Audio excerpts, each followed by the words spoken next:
conquering and pillaging other territories, and We are especially self-sufficient. We have our own resources. our resources are quickly running out. No, they're not. Yes, they are. We own the entirety of Africa almost. Africa has no use to us except for the fucking oil supply. Africa has tons of fucking resources. What do you mean? Like, okay, give me one primary resource that in Africa. Metals. Metals. And what particular? Bronze? No, like literally all of them.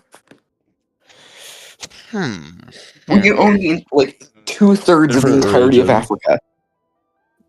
You cannot tell me when we own the 2/3 of all of Africa and a larger portion of other parts of the world that we don't have resources. You cannot tell me that. We have resources for years. We are impervious to blockades because we own the oceans. It is southern fucking Africa has the entirety of the resources. North Africa is barely a fucking has nothing. Only We own fucking more than North Africa. We also own all of Central Africa, pretty much. Central Africa is primarily just the fucking DRC. What We only about the own treasures Tanzania of and Egypt?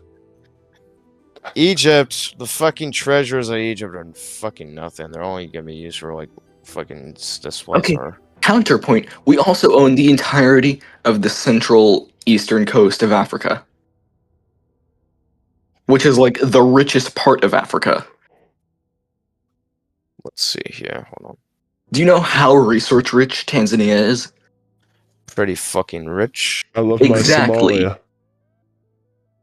Somalia, I don't. What is there in Somalia resource wise? I love my Somalia. There's oil there, I'm pretty sure. What is there like material wise though? There's pirates with cargo ships. Metal. It's probably metal. There's metal. We have so many resources. You cannot tell me we don't have enough resources. We need more. Bigger I agree guns. we need more. That's why we're at war with everyone right now, according to you at least. We're basically at a full-on fucking war against every single nation. But you cannot argue that we are running out of resources. Because we very simply are not. Okay, what about the massive debt that we are in? We need To gold. who? We need gold. We need gold. We're in a massive debt with the military stocks. 32.5 We're in debt to ourselves? billion realms marks. We're still in debt after the First World War. To who? Especially to fucking us, the government. So after the First World War, We're in debt We're to in debt to ourselves. Oh my! That's what you're saying. We're indebted Oh to my ourselves. God. If I can fucking That's what you're speak saying. and explain why we're at fucking debt. Thank you very much. So after the First fucking World War, we won, correct? We took many fucking resources and materials from money. And Eastern Europe, all the new fucking nations, Belarus, Ukraine, Moldova, Lithuania, Latvia, Estonia, Central Crimea of the Russian Republic, Finland, occupied France, Italy, Switzerland, and many parts of southern central fucking Europe were all destroyed, and we spent many fucking resources and cash years to repair them to succeed. That means they're indebted to us. Loyalty. They're loyal to us, which literally we're getting more fucking cash from them, which Okay, so they're in debt to us, not the other way around then. I just disproved your entire argument. They're in debt to us, not the other way around. That's what you just said. We're still in debt either way. To who? Oh my fucking God. No, to who? Because we're how are we in to debt the to ourselves? War support. Okay, number one, how do you think a fucking war goes? How do you expect how much money is going to be wasted, and how do you think debts are going to be working throughout the war support entirely that will make the entire nation go into debt? Okay, yeah, we spent a lot of money in the wars, but also I feel like the amount of shit that we got after the First World War way more than compensates for that. Like multiple times but over. also throughout the massive time period of the peace, we spent many times rebuilding Europe after the first destruction of the First World War, which until the Second World War started, our economy immediately went downhill and destroyed itself, and which on that point on, in 1923, is when we tried to rebuild the fucking stock market with the food supply that was growing in Nuremberg, and which grew our economy by 1.5%, which later, within the 1930s, we fucked ourselves over because of the war support and how much money we've been spending on our military and especially equipment, which has gone up by 28%, and the death of casualties has gone up by 4.56%, I believe. Okay, explain this to me then. If we own as much territory as we do, and so many nearly like virtually limitless resources within that territory, how are we out of money and resources? What the fuck to do? Hold on. Hello? Hello?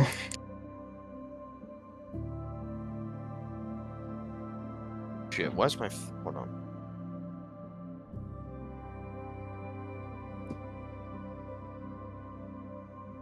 Okay, my fucking headphones. This is actually fun to listen to. Can you repeat that one more time? Okay, so explain this to me. I understand the concept that you're trying to explain, but explain to me how we own so much territory with virtually limitless resources. How are we out of resources and or money? Okay, so the fact is, right, let me get this a little bit more simple. We have a whole bunch of land with resources. You know what the consequences are, correct? Bombing raids, resistance fights, destroyed trains, massive money loss on rebuilding these said cities due to massive destruction, resources gone still by endless bombing and massive endless war bombing fighting. Where? Where are we getting bombed? It's a general theory. It's a general theory about getting bombed about the resources. We're being bombed in the Alps. We're being bombed in the Alps. Otto, I cannot be the only one who's confused here on this, because how? Oh my god. I don't know where we're being bombed at, but I guess it's like we're not. Yeah. Did you guys even hear what I said? It's a general fucking theory. Like in theory case that it's a theory, then why are we losing money to being bombed? Look at the English channel. Tell me, do you think the fucking Brits and Americans have plans to bomb central key committee resource train routes that... Okay, so here. No. Not in mainland Europe, they don't. Let me speak. I'm not done speaking. So, number one, how do you think resources get around? Trains. And what do you think caused them to destroy the trains? Resistance. Resistance fighters, and including the British fighters and Americans and French, which the resources on that are stolen, which, if you are hearing me right now, you have to spend more money on the said vehicle or the transportation that exports the resources to the capital to fur up the economy, and destroyed railway routes that will make more money, which causes debt, and which the countless deaths and payments of the military, which will cause even more debt by a substantial percent.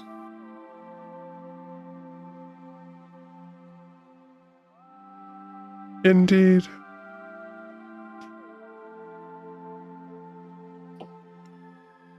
Yo, Koenig, can I speak to you, please? Me? Oh my god. Yes. Yeah, what's up? Privately. Okay. I'll be back.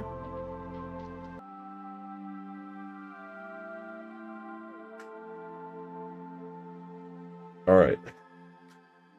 Join cafe.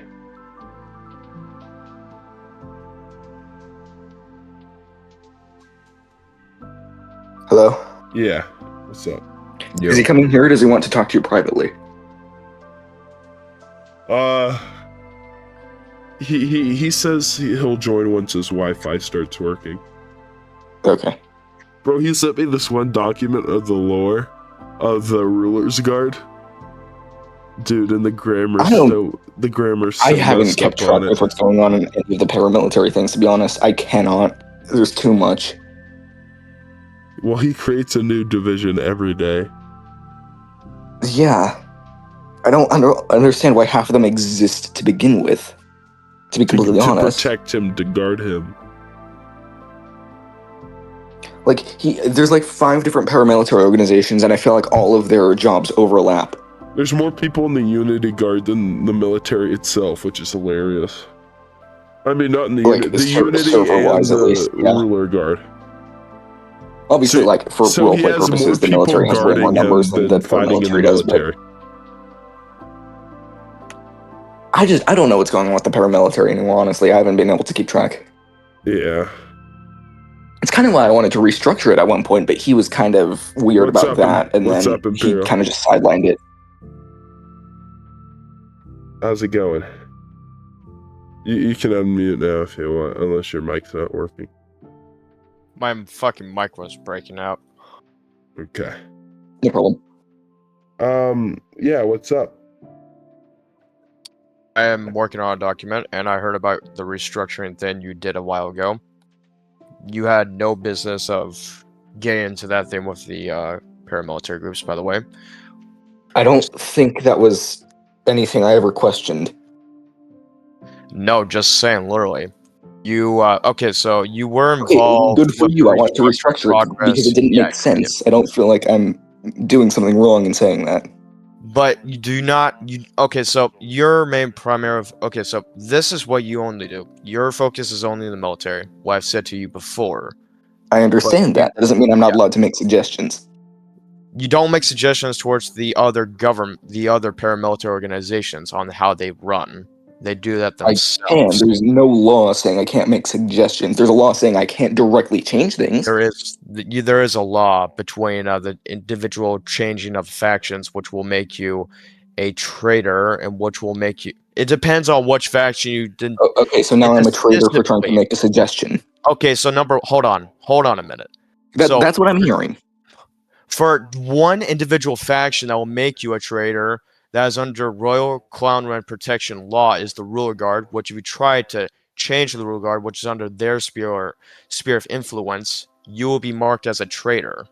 Okay, except you're completely ignoring the fact that I wasn't trying to change them. I was trying to make a suggestion so that they could change. Yes, he is making suggestions, but there's a fact that you're not supposed to make suggestions towards them. They're supposed to make suggestions towards themselves. They're not your responsibility. You don't have to worry about they're not my responsibility, but the nation is my responsibility, and they're part of that nation. Your responsibility is the protection of the nation. I'm gonna ask something real quick, Imperial. Who's the one commanding the war planning maps primarily within War Thunder? Within War Thunder? Yeah. Or just in general, I think he means. Yeah. Like the war planning map itself? Yeah. It is me for like managing all the reports that I use. I use ChatGPT for the actual like battle results and everything. No, but like for the planning. For the planning? For like placing down units and everything? Yeah. That would be the general staff of each paramilitary organization and military which is Eric, right?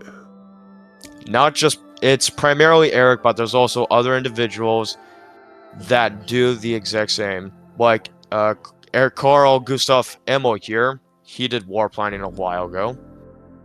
He was one that did a lot of stuff before you took the responsibility. But it's Eric primarily, right? It's Eric primarily, but there's other generals like your deputy Eric, or known as Christian Boy or Willem von Schneider. You made him recently the top war planner of Africa, which he is managing the fronts on the Eastern Front and African Front currently. Is that correct? We're not at war on the Eastern Front.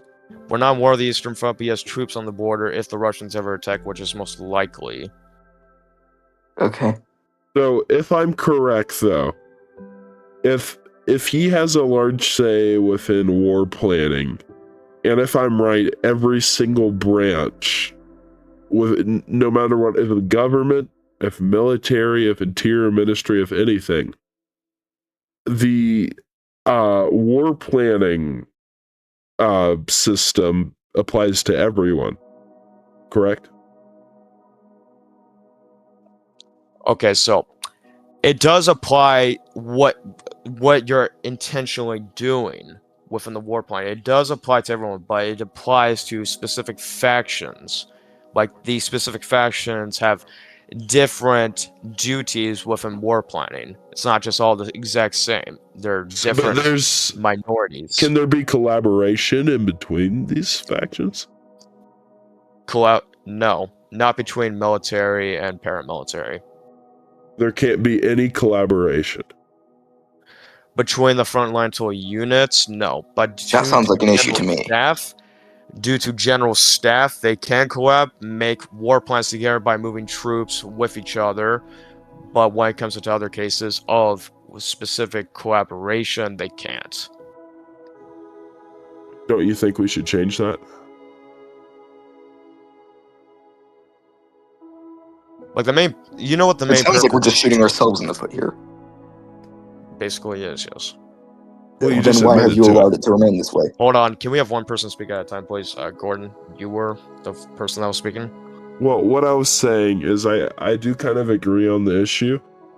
I think that the laws and the mandates need to be changed into the fact where collaboration and suggestions are possible in between branches, or it will turn into Bomber's little empire where you have almost two separate complete divisions and governments that oppose each other. It will turn into that if there's no collaboration, like under Bomber.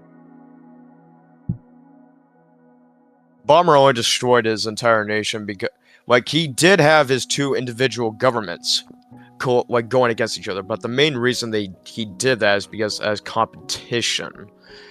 He did that for competition to basically fuck his empire within the process, but it also actually meant like some sort of substantial purpose between what you could actually do or what these people are meant for, and not the collaborability between secrets and internal war plans.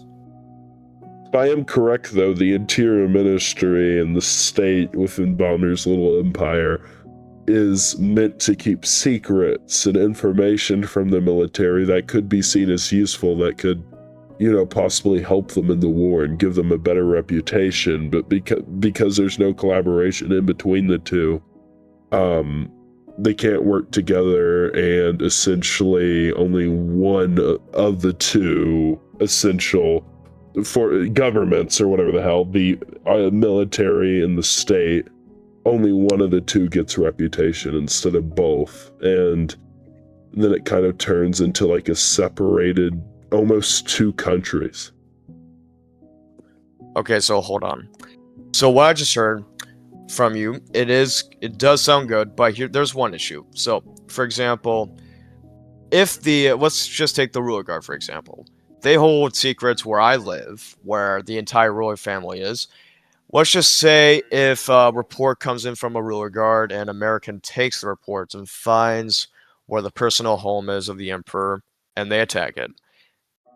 Would you think that would be a good idea to do? What I think it would be. I don't follow. What? I'm confused. I don't follow. Jesus Christ, this ain't one. I don't see how any of that related to what we were talking about. I'm a little confused. I am speaking. Oh my god. Let me fucking speak. So, like, we did. It didn't make sense. Oh my god. Shut the fuck up. Okay. So, as I was saying, let me make this simple as possible. The Rulersgarde has secrets, yes. And you okay, let's say you're on the front line, right? You have a message, and the enemy is attacking, and they kill the guy that is with the army, and they collab.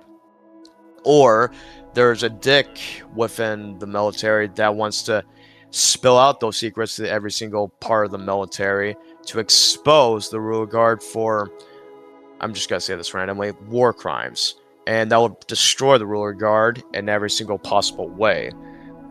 That's a possibility that could happen within the collaboration because the two factions are not meant to work with each other. I'm not saying about exposing top secrets, though. That's the thing. I'm not saying that. What I'm saying is collaboration within, like, overall war planning.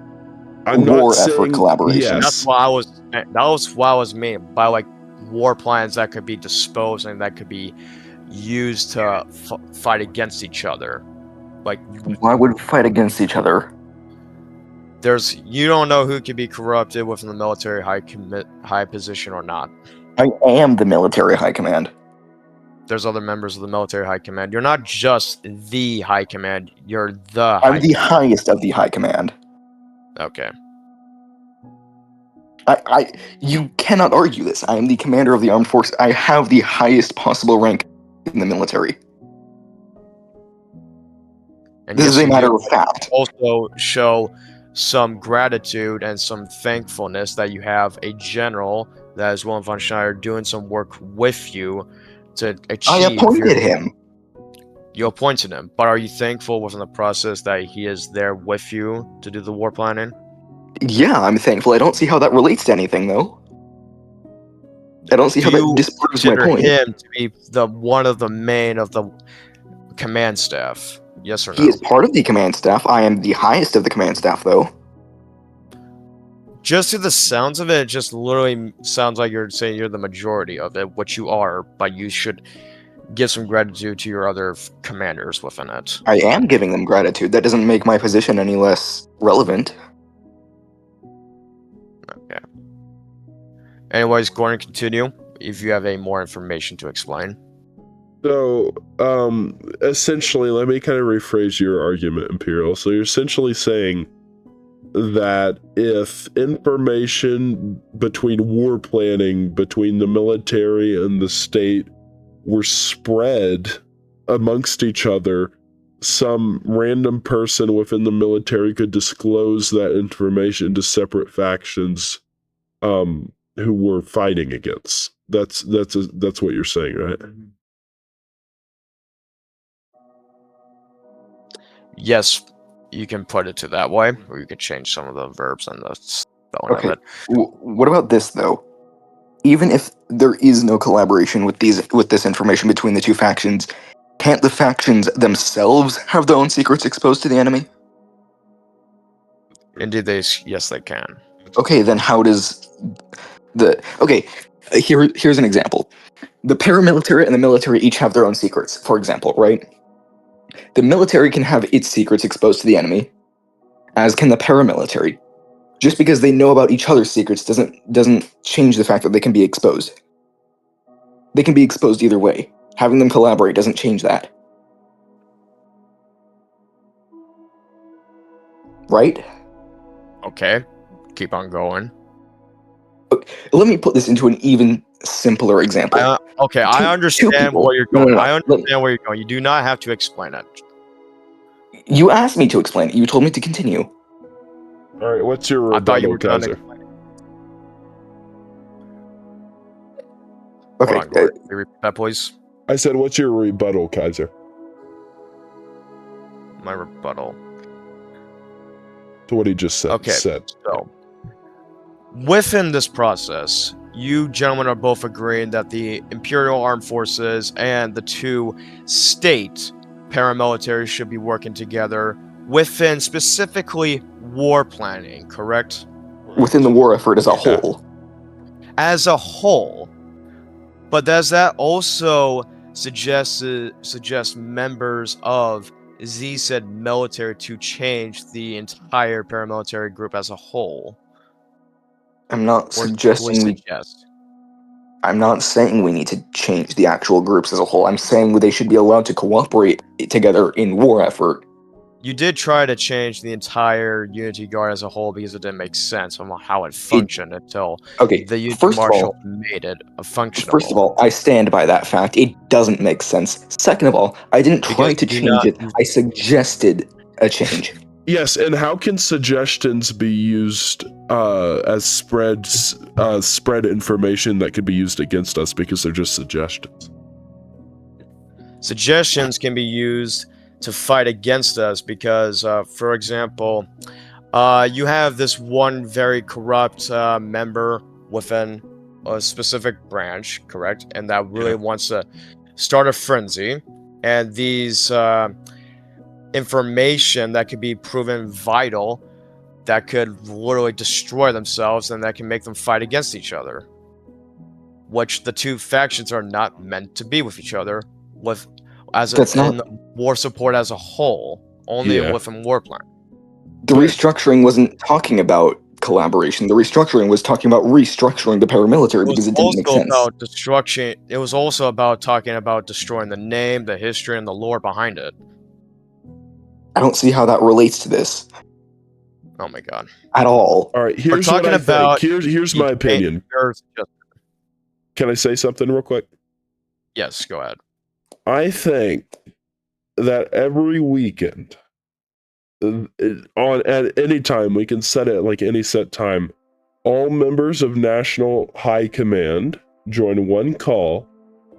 Trusted members, not corrupt ones, trusted members of National High Command all get onto a call with each other, and essentially we can make suggestions to other branches and also express our concerns. But we only allow National High Command instead of generals, and we can consider as classified information until done. For example, if the paramilitary is making a stupid decision in the war effort, I cannot enforce them to do something that isn't stupid. But if it's being detrimental to the war effort, I can make a suggestion for them to do something better. Because otherwise, with the way it's going right now, they would just continue to do something stupid that's detrimental to the war effort. Do you see the issue? I see the issue, but that doesn't... Okay, so I am going to give a shout out. So, if you look at the map, correct, or just like in theory, within the war, the Rulersgarde invaded northern Australia, and they are playing a key prominent role within North Africa. Like, do you know what the primary reason, or what is the Rulersgarde? That's what I'm saying. You can make a rebuttal if you would wish, but literally, the structure of the Rulersgarde is one of the most effective and one of the most powerful. It's meant to be an elite force of them. It's meant to be a more elite and more fragile, powerful than the army as a whole. But it's a paramilitary organization, which means it isn't military. It's owned by the state, and they have their own authorities. And why is it operating as a military branch? They have authorities to operate as a military branch. For instance, okay, but they're not okay, here's the issue. Here's an issue I have. Here's an issue I have.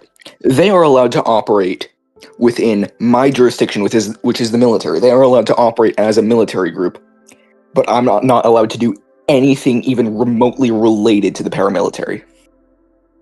Such as what? Literally anything. Like, I can't even make suggestions, according to you. They are allowed to operate entirely within my jurisdiction, but I can't even talk to them, essentially. That's what you've confirmed. Let's see where they are right now. They're all spread out through the nation. In your jurisdiction, do you consider your jurisdiction to be all over Europe and all of the fronts? I consider my jurisdiction to be within the military, regardless of where it is. So, with that, you're saying that the Rulersgarde helping fight on the front lines is in your jurisdiction. If they're operating as a military force, even though they are not military, then yes. Which is what they're doing. They don't have to be military as a paramilitary organization to rapidly expand their forces if they have... Then they're not paramilitary. They physically are, because they don't report to the military. They report to the state and the hierarchy. Then why are they operating as military? They have authority too. How many times do I have to say it? They have authority as military, even though they're not. No, that's literally what you just said. They have authority to rebuild their forces to access them a minimal level as the military, to make them the exact same force as a more elite more elite version of an army. Which means they're not paramilitary then at that point. They're just military. Oh my god.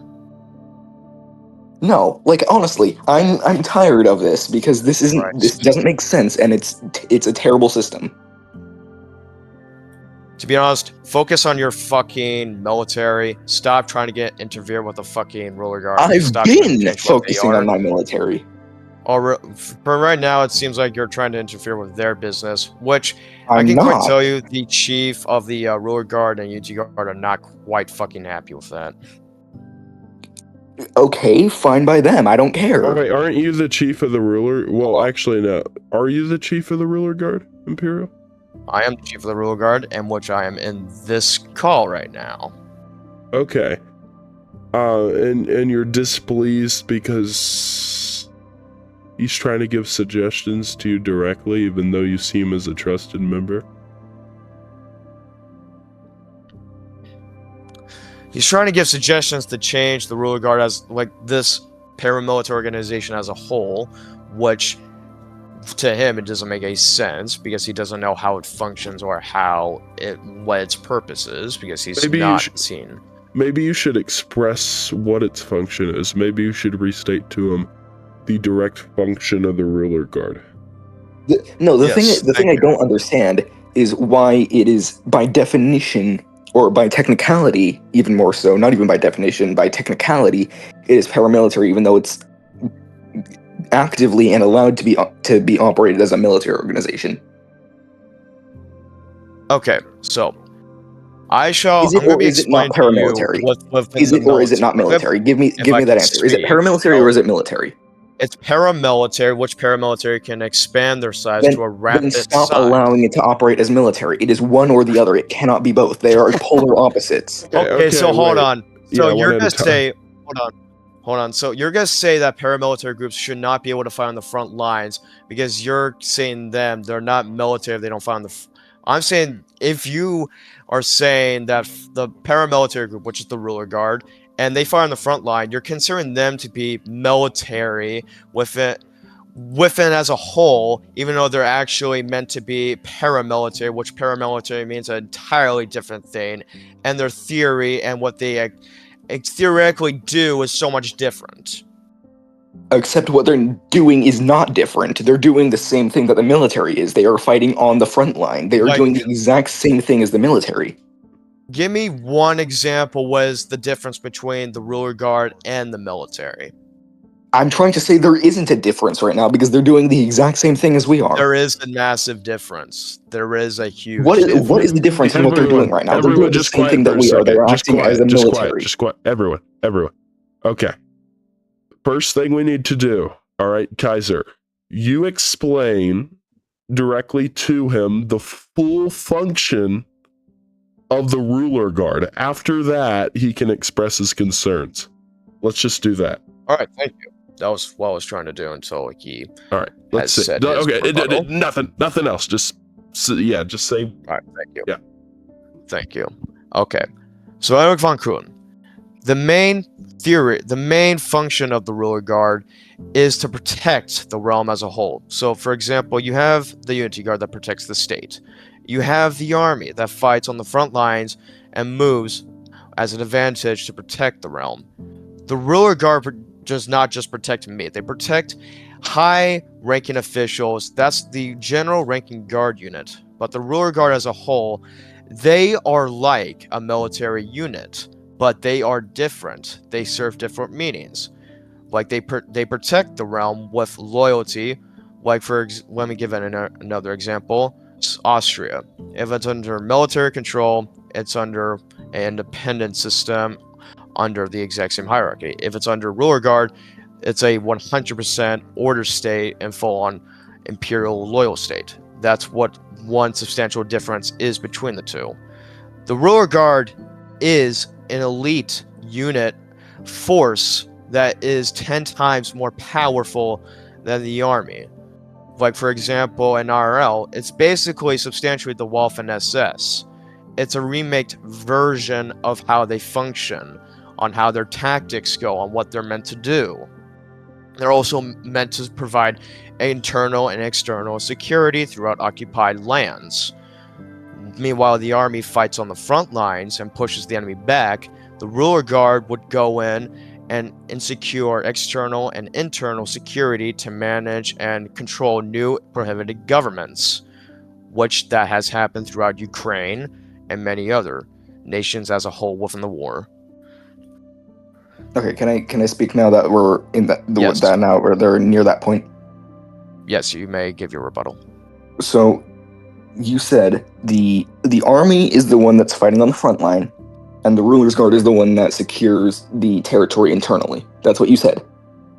Yes. Then why are they fighting on the front line if that's not their job? They do. Okay, hold on. Let me. What you said. Repeat.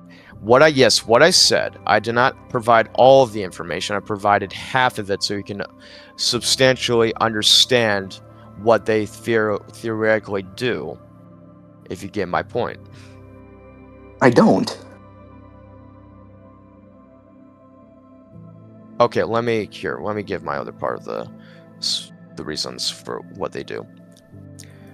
Another part of the Rulersgarde is to, like what I said before, they provide external and internal security, but they also fight on the front lines as a reserve and over a supporting force to fight against resistance fighters and overwhelming heavy fire support against the main army forces, which the Rulersgarde is considered a supporting force, which they operate as a separate unit from the military. They only operate in state control and power of the ruler marshal.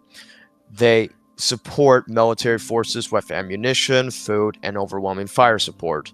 When they're in a cross-sec support of external and internal firing range of a frontline battle, the Rulersgarde will come in to support and handle the external and internal security in the frontline matter of a position of a death march, which the death march would be an execution for the prisoners of war and the enemy. Basically, the Rulersgarde is a supporting force for the frontline units of the army as a whole for frontline battles and provide external and internal security.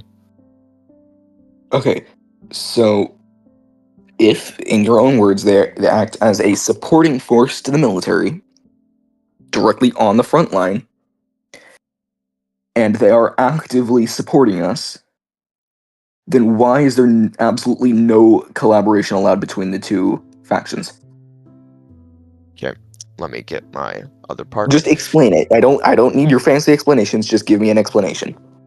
Okay, so the Rulersgarde, yep, and the army.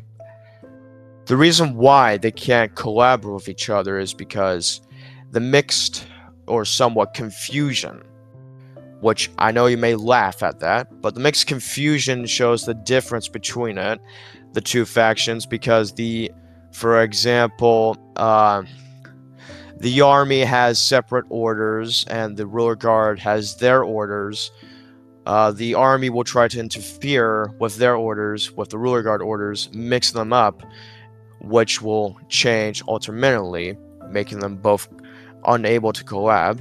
The reason why they can't collab is to share documented reports that were reported secretly to a external extent of a war or a top secret battle plan or somewhat. I'm just giving random examples. If you're getting confused, please let me know.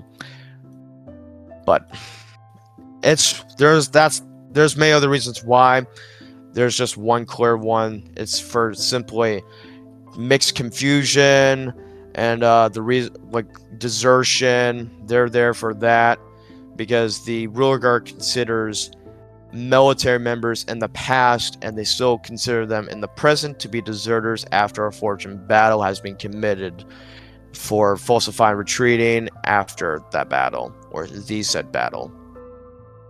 Okay, so the main issue with collaboration between them, in your own words, is poor coordination, correct? Correct, yeah. Okay, so then why don't we simply fix the issue by, first, as I suggested, making the system of the paramilitary more coherent, and then second of all, by, in the instances that they're operating together, giving them the same orders. The same order. Hold on, I'm gonna give my. They're doing the rebuttal. same job, supporting each other, so why are they given two completely different plans?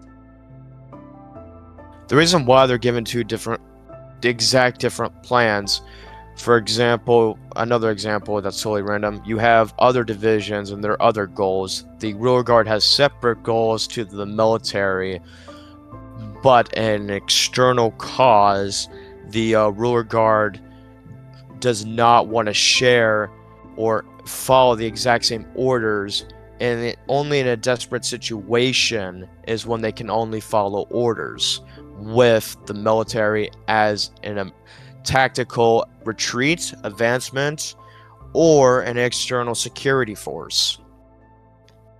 Can I So state what that a sounds like is that centrist opinion? Yeah, Yes, go you ahead. Okay. So, the main fear is interference. Okay? And in this kind of situation, and the possibility of interference, we should make a law or an obligation that the military is not allowed to exert like physical interference with the Rulersgarde, yet they should be allowed to make verbal suggestions to them. They're not allowed to interfere or physically detain any member of the Rulersgarde because they aren't following what the military general says. Okay, how you explained that was beautiful. Thank you. That was spot on. Thank you. What do you guys think? I mean, I agree with this. I feel like we need more collaboration with them for them to operate to the best of their ability.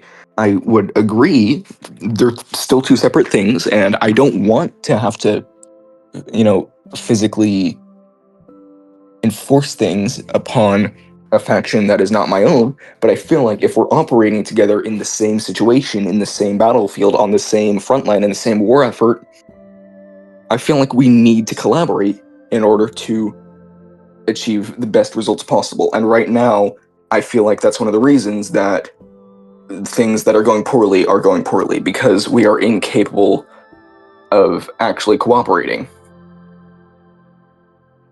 If I may give my rebuttal, I would like to make a result. Wait. Rebuttal. Listen. So he just stated he agreed, all right? You just stated you agreed. Wait, no, not a rebuttal. I mean, not a rebuttal. Fuck, hold on.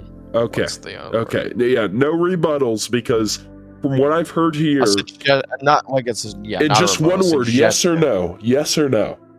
All right. You guys say yes or no. It's all right. If we don't agree, it's okay. We can keep going. But under the statement that the military can only suggest orders to the Rulersgarde, and the Rulersgarde can only suggest orders to the military, under that statement, instead of physical contact, right? Do we agree with that? That only suggestions can be made? Agree. Boom. There you go. I just solved your guys' fucking argument. There you go. That's what I've been trying to do the entire time. I don't know. Okay. You kind of need a middleman here, right? I'm here. I'm a centrist.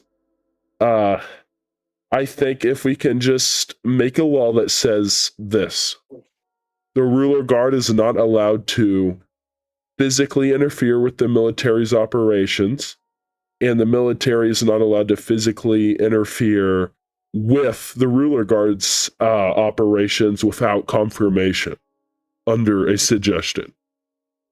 Yes, that is the most simplest. Yes, thank you very much. Okay. And I agree to this law. Okay. In that case, it shall be passed. It's done. Yep. All right. Okay. I'm sorry, that was like an hour-long argument. That could have ended in 10 minutes, but it's okay. Yeah. I was going with that full RP-wise. I was not actually doing that theoretically. It's okay. So. I get it. Yeah. In that case, there shouldn't be interference. Okay, so here's what we're gonna do.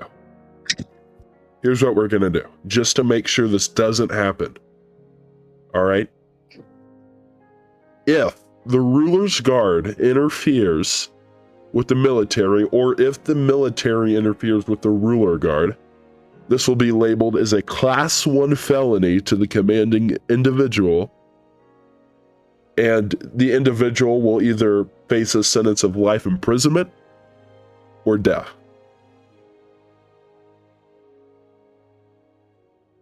That's what I think.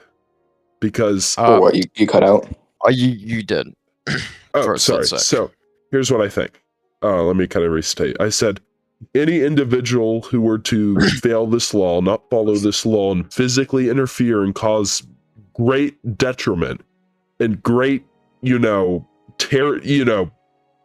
basically destroy the war plan against the enemy. Anyone who were to do this shall be charged with a Class 1 felony and will only have the punishment of life imprisonment or death. In other words, you'll be kicked from the server. Okay. Yeah. Beautiful. Thank you. And that goes for any command member who's over the rank of a NCO.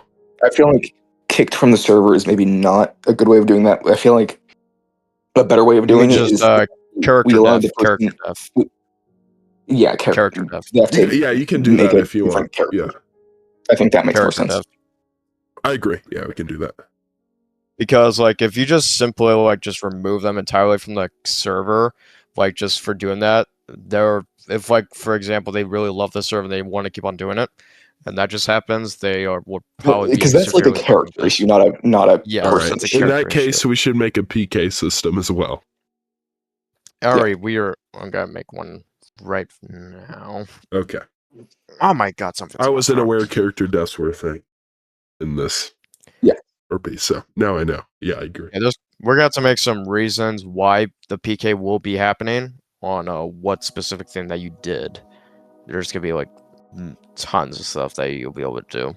Yeah. God, I can't wait until I'm allowed to retire. Literally. Don't have to deal with this bullshit anymore. Leave that to my successor. Wait, who's your successor? Is it Wilhelm von Schneider, or is it... I'm going in ideally, it's going right to be a different character that I'm going to be playing. Alright, so basically in RP-wise, your nephew or some shit. Well, it wouldn't, not directly related to, but a positional just successor. Cousin. Just cousin. No, a positional successor. Okay, yeah. Whether it's a completely random person or not. Yeah, that would. I don't know. Right now, I'm eyeing a particularly promising up-and-coming naval officer. Who? Or oh, you was shit. I'm a fucking dumb record.